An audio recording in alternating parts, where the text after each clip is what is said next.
स्वागत है आप सभी का सक्सेस केमिस्ट्री चैनल पर। और जैसा लास्ट टर्न पे हम लोगों ने बैक बॉन्डिंग किया था, आज उससे आगे हम कंटिन्यू करते हैं। और अगर लास्ट लेक्चर आपने नहीं देखा था तो आप चैनल के डिस्क्रिप्शन बॉक्स में जाकर के प्रीवियस लेक्चर को देख सकते हैं जो बैक बॉन्डिंग पर बेस्ड था। ठीक है, आज हम जो डिस्कस करने वाले हैं वो है molecular orbital theory. This one is the most important topic, molecular orbital theory. आइए बात कर लेते हैं मॉलिक्यूलर ऑर्बिटल थ्योरी की। MOT क्यों इसका कॉन्सेप्ट आया? हम लोग पढ़ते हैं वेस्पर थ्योरी, जिसको बोलते हैं valence shell electron pair repulsion theory. Valence shell में क्या होता था, जो इलेक्ट्रॉन वैलेंस शेल के होते थे वो कंबाइन करते थे, हाइब्रिडाइज होते थे। फिर आपका VBT आता था, बैलेंस बॉन्ड थ्योरी, बॉन्ड का फॉर्मेशन मतलब बैलेंस शेल एटॉमिक ऑर्बिटल्स का इन्वॉल्वमेंट। फिर बाद में ये देखा गया कि जैसे एटॉमिक ऑर्बिटल्स कंबाइन होते हैं, जैसे आपके एटॉमिक ऑर्बिटल्स कंबाइन होते हैं, let me suppose that A और A है, ये आपस में कंबाइन होकर के क्या बना रहे हैं, A2 बना रहे हैं। जैसे दो एटॉमिक ऑर्बिटल A और A, दो एटॉमिक ऑर्बिटल A और A आपस में कंबाइन होकर के, ये A एक एटम है और A भी एक एटम है, ये आपस में कंबाइन होकर क्या बना रहे हैं, मॉलिक्यूल बना रहे हैं। They are forming their molecule. वो क्या बना रहे हैं, अपना मॉलिक्यूल बना रहे हैं। तो जो ये मॉलिक्यूल बनता है इस मॉलिक्यूल के आपस में भी, ध्यान से समझिएगा, इस मॉलिक्यूल के आपस में भी कॉम्बिनेशन के चांसेस होते हैं, जो हमको किस फॉर्म में मिलते हैं, bonding molecular orbital and anti bonding molecular orbital. We all very know about that bonding and anti bonding molecular orbital.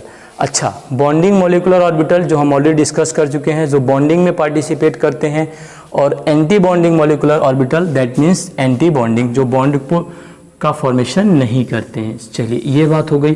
तो कुछ पॉइंट को हम डिस्कस करते हैं। सबसे पहला, लाइक एन एटम, जैसे एक एटम होता है वो क्या करते हैं, कंबाइन करके form like an atom, form atomic orbital, form atomic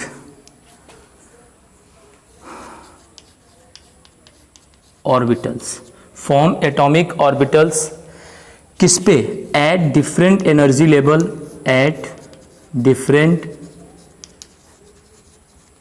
energy level and क्या होता है, डिफरेंट एनर्जी लेवल। जैसे आपका एक एटॉमिक ऑर्बिटल आपस में कंबाइन होकर के मॉलिक्यूल बनाते हैं डिफरेंट एनर्जी लेवल पर, वैसे ही molecule also form molecular orbital at different energy level, at different energy level। पहली बात ये कि जिस तरह से एटम आपस में कंबाइन करके एटॉमिक ऑर्बिटल बनाते हैं डिफरेंट एनर्जी लेवल पर, वैसे मॉलिक्यूल भी आपस में डिफरेंट एनर्जी लेवल पर कंबाइन करके मॉलिक्यूलर ऑर्बिटल का फॉर्मेशन करते हैं। पहला पॉइंट हो गया। अच्छा, इस पहले पॉइंट के बाद दूसरा कॉन्सेप्ट ये होता है कि मॉलिक्यूलर ऑर्बिटल्स कैसे बनते हैं। आइए देखते हैं। Molecular orbitals are formed, molecular orbitals are formed. बताइए कैसे बनेंगे मॉलिक्यूलर ऑर्बिटल्स आर फॉर्म, कैसे बनते हैं molecular orbitals are form, by the combination of atomic orbitals, by the combination of atomic orbitals. पहला पॉइंट ये हुआ कि मतलब जैसे आपके मॉलिक्यूलर ऑर्बिटल्स कैसे बनते हैं, मॉलिक्यूलर ऑर्बिटल एटॉमिक ऑर्बिटल की तरह कंबाइन करके आपस में, मतलब जैसे एटॉमिक ऑर्बिटल कंबाइन होगा वैसे आपके मॉलिक्यूलर ऑर्बिटल का फॉर्मेशन होता है। थर्ड पॉइंट ये होता है number of molecular orbital is equal to the number of molecular orbital is equal to the number of atomic orbitals. जितना नंबर ऑफ मॉलिक्यूलर ऑर्बिटल होते हैं उतने ही नंबर ऑफ एटॉमिक ऑर्बिटल होते हैं। तो सबसे पहले हमने ये देखा कि जिस तरह डिफरेंट एनर्जी लेवल पर एटॉमिक ऑर्बिटल पाए जाते हैं वैसे मॉलिक्यूलर ऑर्बिटल भी पाए जाते हैं।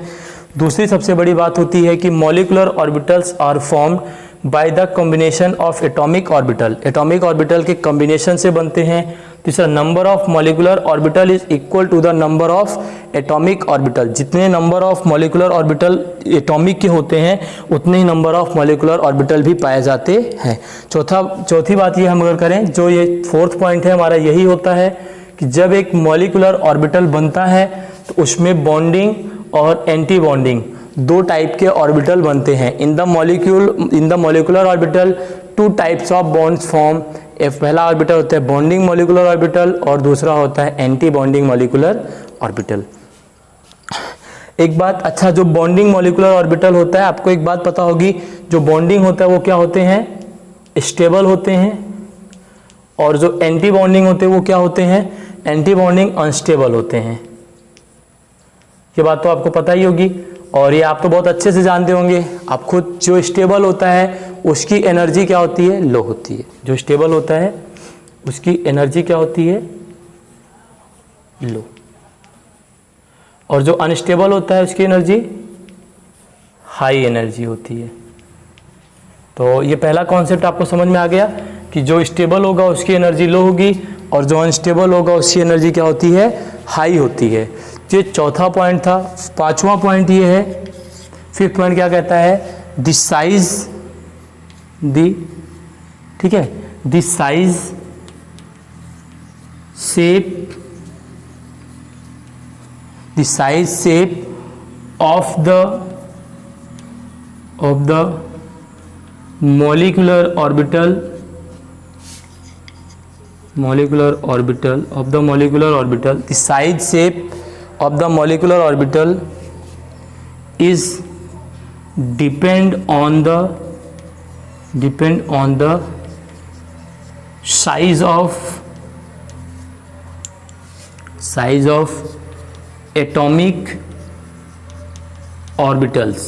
मतलब ये एटॉमिक ऑर्बिटल्स के साइज और शेप पर मॉलिक्यूलर ऑर्बिटल का साइज और शेप डिपेंड करता है। जैसे मान लो हमने देखा 6 पॉइंट, अगर एक 1s है और एक दूसरा 1s है, ये आपस में कंबाइन करके एक मॉलिक्यूलर ऑर्बिटल बनाएगा, जिसे हम अभी बाद में बहुत डिटेल में स्टडी करेंगे। ठीक है, तो ये मॉलिक्यूलर ऑर्बिटल के बारे में था। ठीक है, यहाँ पे हमने मॉलिक्यूलर ऑर्बिटल को पूरा पहले जाना कि क्यों मॉलिक्यूलर ऑर्बिटल थ्योरी की ज़रूरत पड़ी, कैसे मॉलिक्यूलर ऑर्बिटल फॉर्मेशन होता है, कैसे एटॉमिक ऑर्बिटल्स बनते हैं। ठीक है, अगर आपको यहाँ तक चीज़ें समझ में आ गई हो तो कमेंट बॉक्स में एक बार यस करके आगे बढ़िए और एक बार वीडियो को यहाँ पर पॉज कीजिए और एक बार चीज़ों को माइंड में रिकॉल कीजिए। अगला टॉपिक है फॉर्मेशन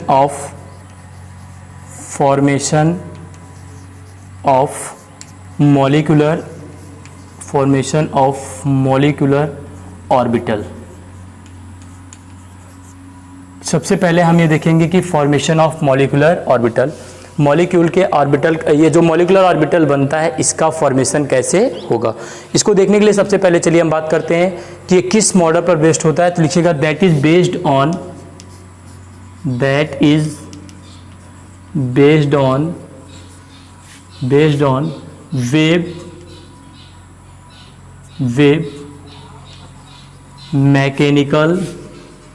वेव मैकेनिकल मॉडल। किस पर बेस्ड होता है ये, that is based on wave mechanical model. जैसा आप लोग फिजिक्स में पढ़ते हो, बहुत अच्छे से हम डिटेल में पढ़ते हैं कि ये किस पर बेस्ड होता है, that is based on wave mechanical model. आइए देखते हैं क्या होता है। जैसे इलेक्ट्रॉन होता है, आपको पता है इलेक्ट्रॉन होता है, जो इलेक्ट्रॉन होता है इसके पास दो नेचर होता है, एक तो पार्टिकल नेचर होता है, दूसरा वेव नेचर होता है। इलेक्ट्रॉन के पास कैसा नेचर होता है, एक होता है पार्टिकल नेचर, पार्टिकल नेचर के साथ साथ कैसा होता है, particle nature and wave nature. मतलब जो आपका इलेक्ट्रॉन होता है उसके पास दो नेचर होता है, एक पार्टिकल नेचर होता है, पार्टिकल नेचर के साथ साथ वेव नेचर भी होता है। तो आइए बात कर लेते हैं कि ये जो पार्टिकल नेचर की तो स्टडी हम बहुत सारी करते हैं, एटॉमिक स्ट्रक्चर में करते हैं, डिफरेंट जगह हम करते हैं। यहाँ पे हम वेव नेचर को देखते हैं। तो जो ये मॉडल था वो बेस्ड था किस पे, वेव मैकेनिकल मॉडल पर, मतलब मॉलिक्यूलर ऑर्बिटल का फॉर्मेशन था जो था वो वेव मैकेनिकल मॉडल पर डिपेंड था। जैसा आप लोग पढ़ते हो कि वेव जो होती है वो कुछ इस तरीके से जनरेट होती है, ये ठीक है। ये जो पीक पॉइंट यहाँ से आता है कि जो डिस्टेंस होती है इसको हम क्या बोलते हैं, एम्पलीट्यूड। एम्पलीट्यूड पहली बात, ये हुई हमारी पहली बात। हमको जो जानना है इसको क्या बोलते हैं, एम्पलीट्यूड बोलते हैं। अच्छा, अगर हम ये बोलें कि according to the model of an orbital, जो ये ऑर्बिटल होता है इस मॉडल के द्वारा, according to this model orbital को कैसे रिप्रेजेंट किया जाता है, ये होता है साई। इसको बोलते हैं हम क्या, साई। यहाँ पे दो तरीके कॉम्बिनेशन होता है, एक पॉजिटिव इंट्रैक्शन होगा और एक पॉजिटिव निगेटिव इंट्रैक्शन होता है, जिसके थ्रू बॉन्डिंग और एंटी बॉन्डिंग मॉलिक्यूलर ऑर्बिटल्स बनते हैं। आइए सबसे पहले हम देखते हैं, जो ये साई होता है इसको बोलते हैं electron wave function. Wave function बोलते हैं इसको, साई को क्या बोलते हैं, इलेक्ट्रॉनिक वेव फंक्शन। बात जो हम कर रहे हैं मुद्दे की वो है कि साई को क्या बोलते हैं, इलेक्ट्रॉनिक वेव फंक्शन। अच्छा, एक चीज और है कि अगर हम कहें तो आप नोट करिएगा, according to this model, according to this model, according to this model, सिर्फ इतना लिखिए, अकॉर्डिंग टू दिस मॉडल। इस मॉडल के अनुसार molecular orbitals by formed by molecular orbital are formed by, कैसे बनेगा बताइए, molecular orbitals are formed by the combination of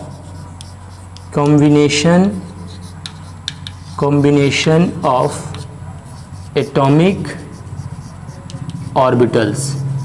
molecular orbitals are formed by combination of atomic orbital, मतलब atomic orbital के आपस में कॉम्बिनेशन से मॉलिक्यूलर ऑर्बिटल बनता है। अगर हमने कहा कि मान लो ए एंड बी दो एटम हैं, let me suppose A and B are two atoms, जो ए का एटॉमिक ऑर्बिटल मॉलिक्यूलर में रिप्रेजेंटेशन होगा वो होगा साई ए और बी का क्या होगा, साई बी। अगर मॉलिक्यूलर ऑर्बिटल फॉर्मेशन की बात है तो psi will be equal to psi A plus minus psi B. दो तरीके का प्रेजेंटेशन हो सकता है, या तो ये आपस में ज्वाइंट हो, या मतलब से मैथ की कॉम्बिनेशन क्या बोलते हैं, एडिशन हो या फिर सब्ट्रैक्ट हो, जिसको हम बोलते हैं एडिशन, पॉजिटिव ओवरलैप या फिर नेगेटिव ओवरलैप। आइए, तो जो पहला ओवरलैप होता है उसको हम बोलते हैं पॉजिटिव ओवरलैप, पॉजिटिव ओवरलैप। आइए बात करते हैं क्या होता है positive overlap. First of all we are discuss about the positive overlap.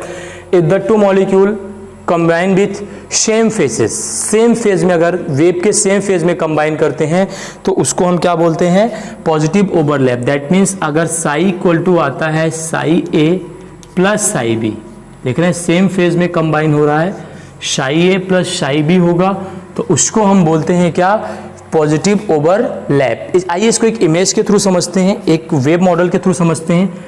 अगर मान लो ये हमारा कोई वेव फंक्शन ए है, ठीक है, इसको हम साइज ए से रिप्रेजेंट करते हैं, और ये हमारा कोई वेव फंक्शन बी है, इसको हम साई बी से रिप्रेजेंट करते हैं, we represented by psi B.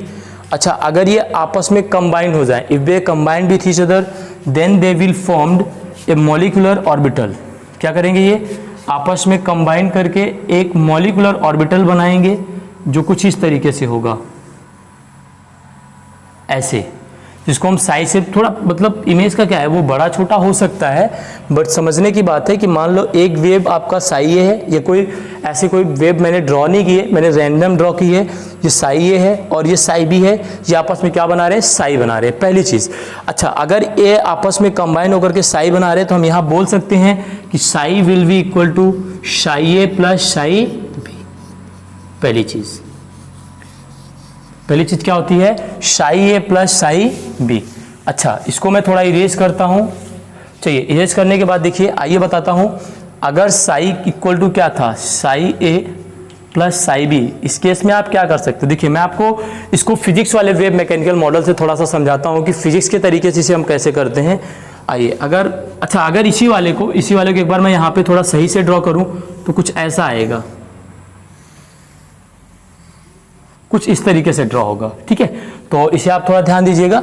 आइए हम इसे थोड़ा फिजिक्स के तरीके से समझते हैं। अगर फिजिक्स में देखें तो ये कुछ इस तरीके से चलता है, ऐसा पॉजिटिव नेगेटिव, और ये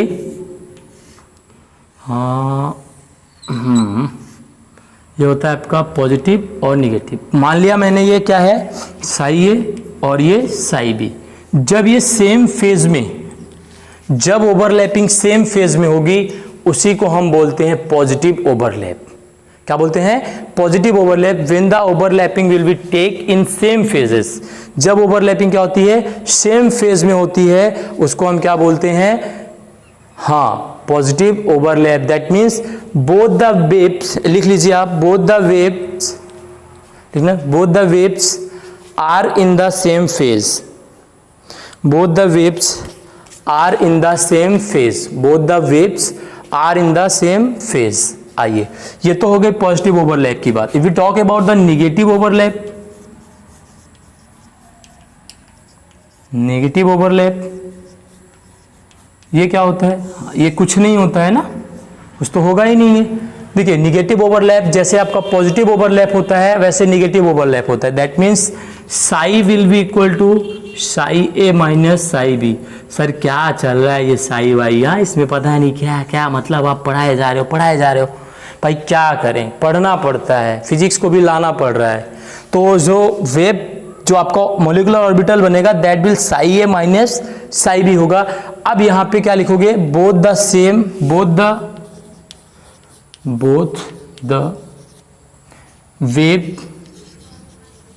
the waves are out of phase.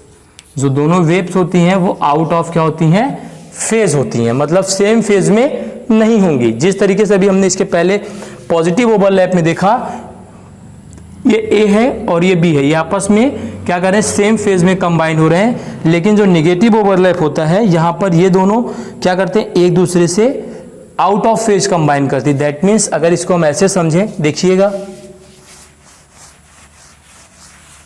यहाँ पे, देखिएगा ये आपका नेगेटिव ओवरलैप ये है, ये आपका पॉजिटिव, ये नेगेटिव, ये आपका साई ए हो गया और ये आपका साई बी हो गया।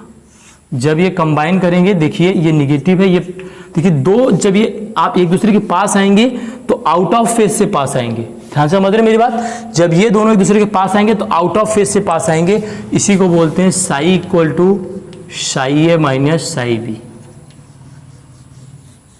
बहुत ही इंपॉर्टेंट पार्ट है, ध्यान से समझिएगा। Psi equal to psi A minus psi B होगा। इसको बोलते हैं negative overlapping.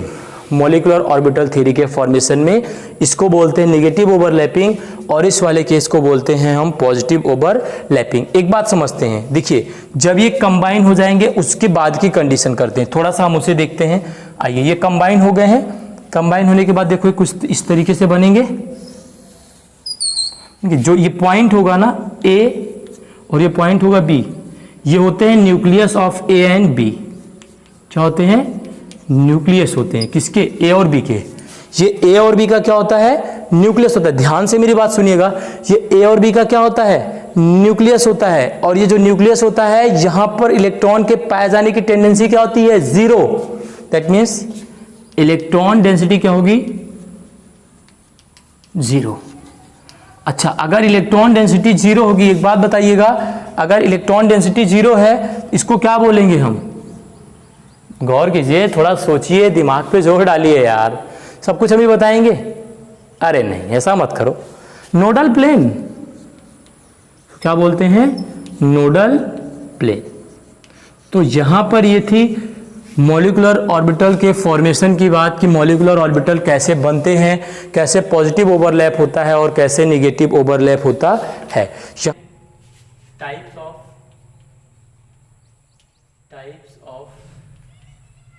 Molecular orbital. Types of molecular orbital. आइए इसके बाद हम इसकी बात बहुत अच्छे से करेंगे, थोड़ा सा हमको ध्यान से समझना होता है, ठीक है। अच्छा, मॉलिक्यूलर ऑर्बिटल बनते कैसे हैं ये हमने पहले ही जान लिया कि bye the combination of atomic orbital.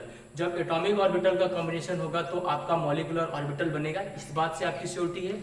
आइएगा, इस बात की श्योरिटी है तो बताइएगा कि जब ये हमारे पास कितने तरीके के हमारे पास बॉन्ड होते हैं, सिग्मा होते हैं, पाई होते हैं और कौन होते हैं, डेल्टा होते हैं।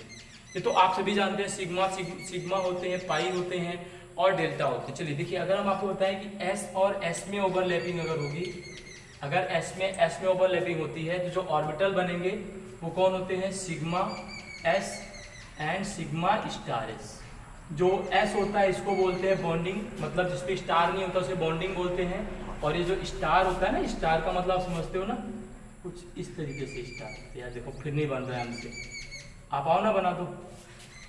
क्या बात कर रहे हो सर, हम बनाए? अरे नहीं, ऐसा नहीं। तो sigma S and sigma star S, इसको बॉन्डिंग और इसको एंटी बॉन्डिंग बोलते हैं, ठीक है। आइए देखते हैं, अगर हमारा P और P आपस में कंबाइन होगा तो फिर दो कंडीशन बनती है। एक तो सिग्मा P बनेगा, मतलब बॉन्डिंग वाला ऑर्बिटल, और फिर बनेगा sigma P and sigma P star, फिर पाई P and pi P star बनेगा। तो इस तरीके के 4 तरीके के ऑर्बिटल्स आपके बनते हैं टाइप्स ऑफ मॉलिक्यूलर ऑर्बिटल में। जब एस आपस में कंबाइन होता है तो ये बनते हैं, और जब आपका P और P कंबाइन होता है तो सिग्मा P और सिग्मा स्टार P बनता है। चलिए आगे बात करते हैं हम। ये तो हमारा यहाँ पे टॉपिक हुआ टाइप्स ऑफ मॉलिक्यूलर ऑर्बिटल की, जो यहाँ पर कंबाइन होते हैं, ठीक है। टाइप्स ऑफ मॉलिक्यूलर ऑर्बिटल के बाद ये आप नोट कर लीजिए, और आपको ये पता होना चाहिए कि जब एस कंबाइन करेगा sigma S and sigma star S, P और P कंबाइन करेगा sigma P and sigma star P, pi P and pi P star P होता है। चलिए मैं थोड़ा सा साइड में हो जाता हूँ, आपसे नोट कर लीजिए, फिर मैं इसे इरेज करता हूँ और मैं इसके सबसे इंपॉर्टेंट पार्ट पे मूव करता हूँ,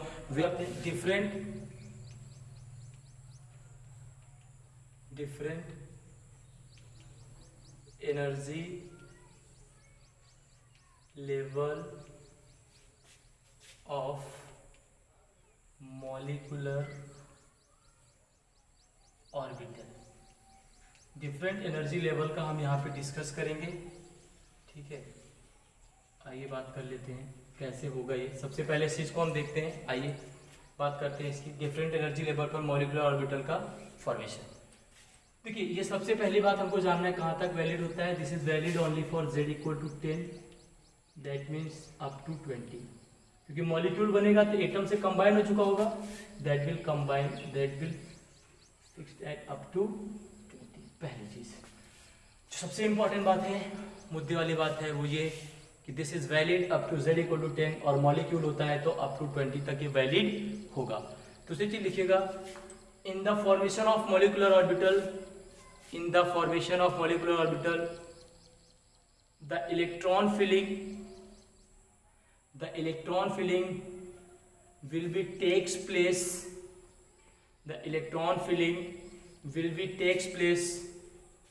according to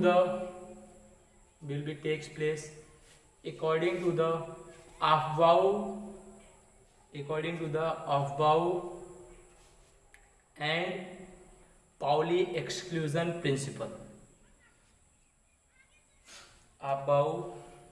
Pauli exclusion principle।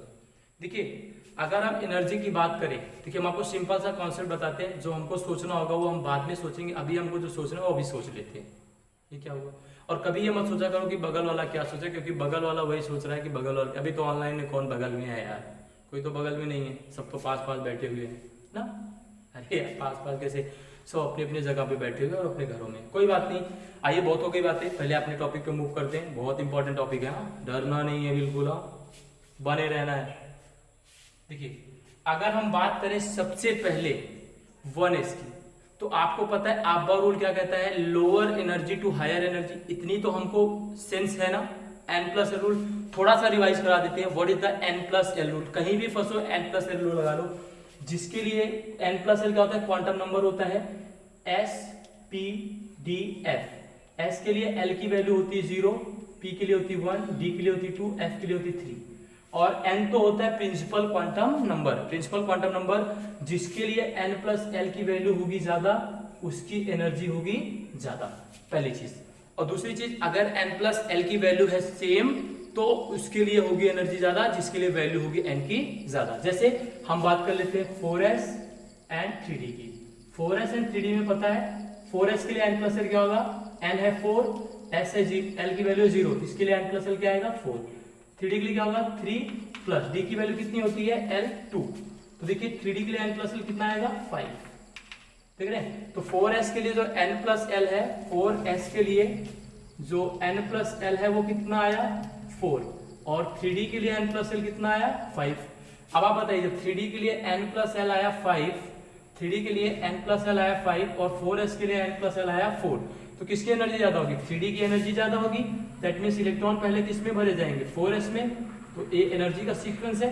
तो ऐसे अगर हम 3d और 4p में बात करें तो देखिए 3d में क्या होगा n+l की value 3 + 2 that will equal to 5 and 4p में 4 + 1 इक्वल टू 5। अभी यहाँ पे दोनों के लिए n+l की वैल्यू सेम है। अगर n+l की वैल्यू सेम है तो इस केस में हम क्या करेंगे, देखिए इस केस में हमने बताया जिसके लिए n की वैल्यू ज्यादा होगी उसके लिए एनर्जी क्या होगी ज्यादा होगी। तो 4p के लिए n की वैल्यू कितना है 4, तो इसकी एनर्जी ज्यादा होगी, 4p की एनर्जी ज्यादा होगी किससे 3d से। तो यही कॉन्सेप्ट आपको याद रखना है कि ये जो आपका पैटर्न होगा मॉलिक्यूलर ऑर्बिटल के फिलिंग का, यहाँ पर आपको एनर्जी के सीक्वेंस में चलना है। लेकिन आपको 20 तक जाना है, 20 तक में इतना आपको ध्यान में नहीं रखना है। बस आपको नॉर्मल तो आपको पता ही होगा 1s में इंक्रीज करता है ऐसे एनर्जी बढ़ती है, तो 1s की सबसे लोएस्ट एनर्जी होती है। तो सबसे पहले जो इलेक्ट्रॉन की फिलिंग होगी वो कहाँ पे होगी, हाँ आइए बात कर लेते हैं। जो सबसे पहले इलेक्ट्रॉन की फिलिंग होगी वो होगी 1s में। तो 1s में देखो एक ऑर्बिटल यहाँ पर होता है और एक दूसरा ऑर्बिटल यहाँ पर होता है, ठीक है। तो ये आपस में कंबाइन करके एक मॉलिक्यूलर ऑर्बिटल बनाते हैं, ये कुछ ऐसा, ठीक है। इसको हम बॉन्डिंग बोलते हैं सिग्मा 1s। थोड़ा सा ऊपर करते हैं, शायद आपको दिख नहीं रहा होगा,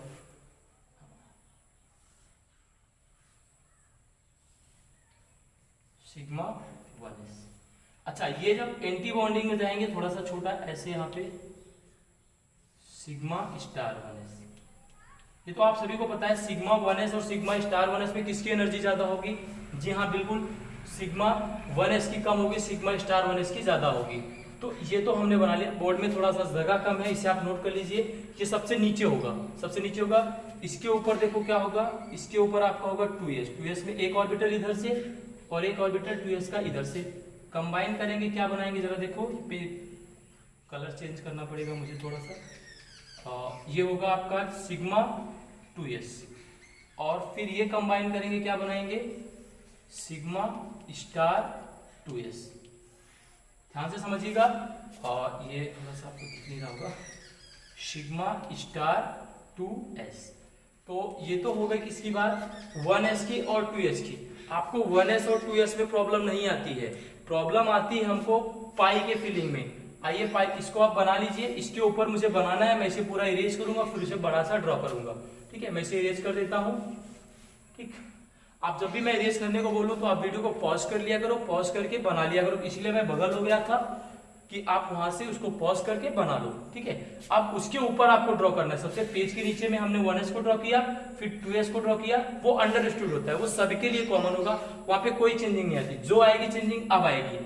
चलिए 2p की बात कर लेते हैं, थोड़ा सा मजेदार बातें होंगी, थोड़ी सी हंसी चुटकुले होंगे। हाँ अब यही तो रह गया जीवन में ना, नहीं क्यों नहीं यार, हंसते बोलते रहो, मुस्कुराते रहो, खाते पीते रहो, पढ़ते रहो, लेकिन पढ़ते रहो। हम पता चला हंसते बोलते रहते तो हंसते बोलते रह गए, पढ़ना लिखना भूल गए। चलिए अगर ये हमारा क्या होगा 2p होगा, तो आपको पता है यहाँ पे ये 2px होगा, ये 2py होगा और 2pz होगा। ये कोई ऐसा ही क्या होगा, 2px होगा, 2py होगा और ये 2pz होगा, ये हो गए। अच्छा आइए बात कर लेते हैं। सबसे पहले यहाँ पे लो एनर्जी में कौन होगा, सिग्मा और पाई में लो एनर्जी पे कौन होगा, मुद्दे वाली बात तो ये है, सोच लिया। आइए जो पाई होता है वो लो एनर्जी स्टेट में होता है और दो ऑर्बिटल बनते हैं, पाई 2px एंड पाई 2py। पहला हुआ क्या, पाई 2px एंड पाई 2py। इसके बाद देखो ये पाई टू पी एक्स और पाई टू पी वाई होता है। जो सिग्मा बनता है वो होता है सिग्मा टू पी जेड। अब जो आपको याद रखना है मैं उसकी बात करता हूं। हमको याद ये रखना है कि जो सबसे नीचे आ रहा है ना, सबसे नीचे आ रहा है, उसकी एनर्जी भी उसी हिसाब से कम होती है। तो जब ये पाई वाला एंटी बॉन्डिंग में जाएगा, ध्यान देना थोड़ा सा, जब ये पाई वाला एंटी बॉन्डिंग में जाएगा तो यहां है pi star 2px and pi star 2py, पहला कॉन्सेप्ट। इसके बाद देखो ये आपका होगा और ये आपका होगा, इसको बोलते हैं सिग्मा स्टार 2p जेड। तो ये पूरा एनर्जी का सीक्वेंस होता है। इसके नीचे 2s और इसके नीचे 1s, मतलब इस ग्राफ के नीचे 2s फिर इसके नीचे 1s, जिस तरीके से हमने बनाया है इसी तरीके से आपको बनाना है। और ये वैलिड होता है z लेस देन 7 के लिए। इसके लिए z लेस देन 7 के लिए ये वैलिड होता है। इसके ऊपर क्या वैलिड होता है ये मैं पहले एक बार आप इसे बना लीजिए और थोड़ा सा मैं बगल हो जाता हूं, फिर हम आगे डिस्कस करते हैं।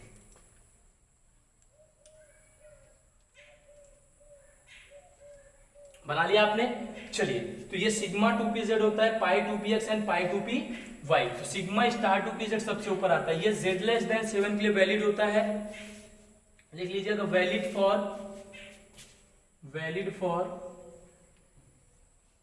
For B2 C2 N2।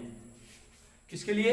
B2 C2 और N2 के लिए वैलिड होता है। ऑक्सीजन फ्लोरीन नियॉन के लिए ये चेंज हो जाता है क्योंकि वहां पे एंटी बॉन्डिंग में इलेक्ट्रॉन आने लगते हैं। ठीक है, हमने आपको एक ट्रिक बताई, इसको फिल करने का एक तरीका और हो सकता है। आपको 10 और 16 पे थोड़ा सा अलर्ट होना होगा। बाबा B B B a bond order बताया है। Bonding anti bonding, bonding anti bonding, bonding bonding bonding anti bonding, anti bonding anti bonding. 2 electron इसमें, 2 इलेक्ट्रॉन इसमें, 2 इलेक्ट्रॉन इसमें, 2 इलेक्ट्रॉन इसमें, 2 इलेक्ट्रॉन इसमें, 2 इलेक्ट्रॉन इसमें, 2 इलेक्ट्रॉन इसमें, 2 इलेक्ट्रॉन इसमें, सब में एक एक इलेक्ट्रॉन फिल कीजिए और बॉन्ड ऑर्डर का फॉर्मूला 1/2 Nb - Na लगा दीजिए। आपको बॉन्ड ऑर्डर भी मिल जाएगा और अगर आपको फिलिंग करनी होगी तो आपको पता भी चल जाएगा। ठीक है, चलिए, तो इस पे बेस्ट क्वेश्चन हम करेंगे, लेकिन इसका दूसरा पैटर्न हम देख लेते हैं जो ऑक्सीजन फ्लोरीन और नियान के लिए वैलिड होता है। उसको मैं यहीं पे बनाऊंगा थोड़ा सा इरेज करके। ठीक है, लिखिएगा वो वैलिड हो किसके लिए? Valid for oxygen fluorine and neon. क्या चेंजेस आते हैं? सिर्फ उसमें कुछ ऑर्बिटल के यहाँ पे एनर्जी लेवल में चेंजेस आ जाती हैं बस। वो कौन से ऑर्बिटल हैं आइए बता, नोट कर लिया आपने? चलिए, सिर्फ कुछ नहीं करना होता है बस। इरेज कर दिया। यहां पे जो पाई 2px होता है ना, पाई 2px एंड पाई 2py, ये बाद में आता है। पहले याद आता है अभी क्या? Sigma 2pz। बस चाहिए, इतना डिफरेंस होता है।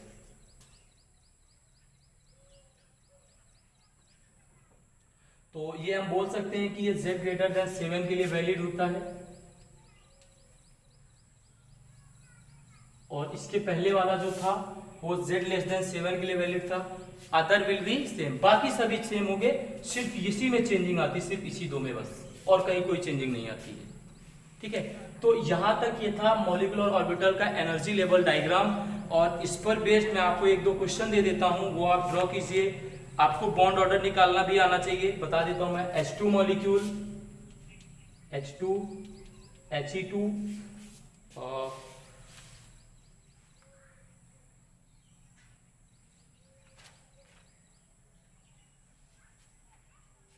Li2 Be2 C2O2, Li2 Be2 C2O2 N2। Wow, practice कीजिए और कमेंट बॉक्स में इसके साथ देखो 2-4 चीजें आपको डिस्कस करनी है। एक, आपको क्या डिस्कस करना है? बॉन्ड ऑर्डर भी निकालना है। मैंने बता दिया कैसे निकलेगा। ठीक है, 1/2 Nb - Na, बॉन्ड ऑर्डर भी निकालना है और फिर इसका molecular orbital energy level diagram भी ड्रॉ करना है। लास्ट 10 पे हम इसे डिस्कस करके कुछ और एक दो इंपॉर्टेंट टॉपिक है उसे डिस्कस करके इस चैप्टर केमिकल बॉन्डिंग को हम फिनिश करेंगे। फिर इस पे हम वीक में आपके लिए क्वेश्चन लेके आएंगे। ठीक है, चैनल को जितना हो सके लाइक सब्सक्राइब शेयर कीजिए। कमेंट बॉक्स में आप लोग बताते नहीं है कैसा है, कैसा परफॉर्मेंस है आपका, आपको क्या चीज़ें समझ में नहीं आ रही, जो भी समझ में ना आए कमेंट बॉक्स में जरूर बताइए। और